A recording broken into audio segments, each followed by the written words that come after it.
uh, when was the first time you ever remember seeing Bloodgood?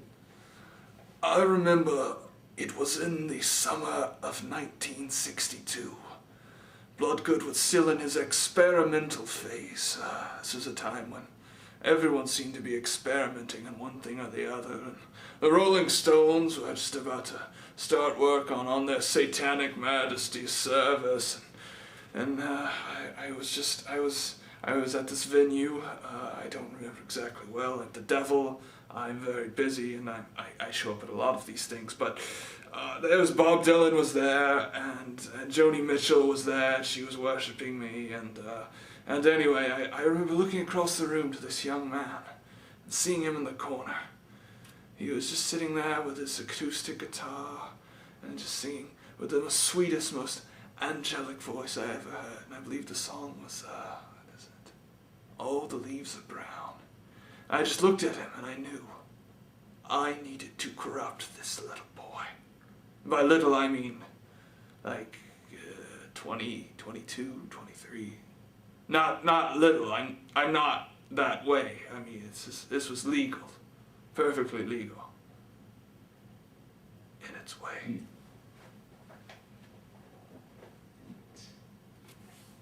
It's a pretty breathtaking story. Ask me more questions. That's all I got. Ask me more questions! I'm sorry. You dropped your cigarette.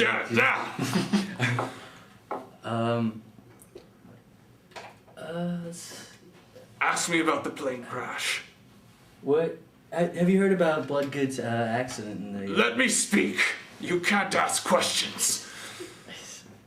Bloodgood tried to off himself because the night before the Metis, which are like the Grammys but for metal, there was a moment where I saw Bloodgood traveling across the stage with his guitar, and he was screaming at Roger, his bass player, and he was saying, "Roger, you get your fucking ass over here and you tune this goddamn amp." And I just remember thinking, this was not the man I fell in love with. I went to him then and I told him, "Midian, I can't have demon intercourse with you, now or ever again." He looked into my eyes and he said, "Fuck you, Satan." He went up on stage and he gave the greatest show of his life. And it cost the lives of everyone in the room. I would have been so happy if I wouldn't have just broken up with him. The blood, the sex, the sin. It was great. But even after that, I couldn't come back to him. Not after what he did, what he'd become. They started work on their next album. It was their first major studio album. And from what Roger has told me since I've spoke to him about it, he was not the same Bloodgood. He was like, "Get the fuck away from me, dude. I don't feel like fucking with you right now." And there was the coke and the whores and the managers. And it's like he just became Hollywood overnight, but it wasn't there for him. And one day, before the tour was about to begin, he ascended into his plane. From the coroner's report, they did after they, found out, or actually before he found out he wasn't dead, he tried to hang himself after overdosing on heroin, after overdosing on coke, after overdosing on Quaaludes, after overdosing on Vicks Vapor Rub. And he just took it into the air, oh so high above, and aimed it for the tour bus. He called it a suicide pact, but I know that's not true.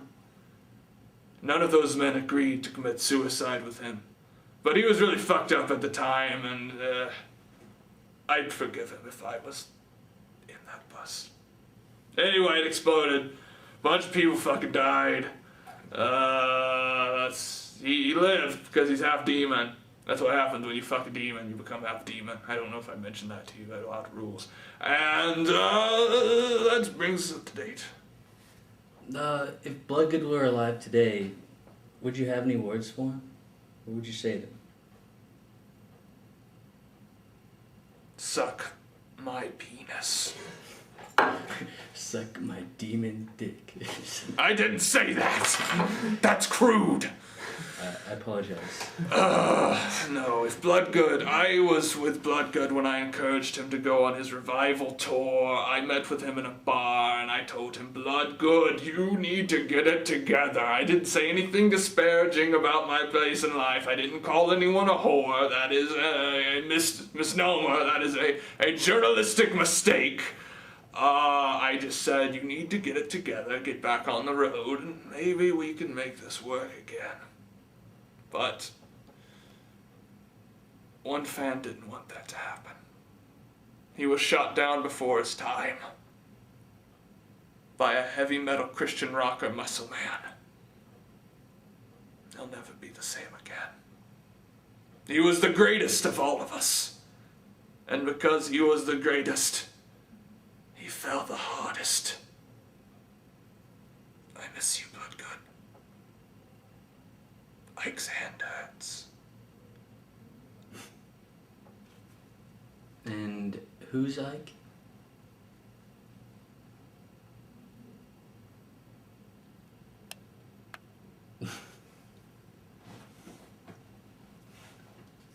Says, that's good. Is there anything else?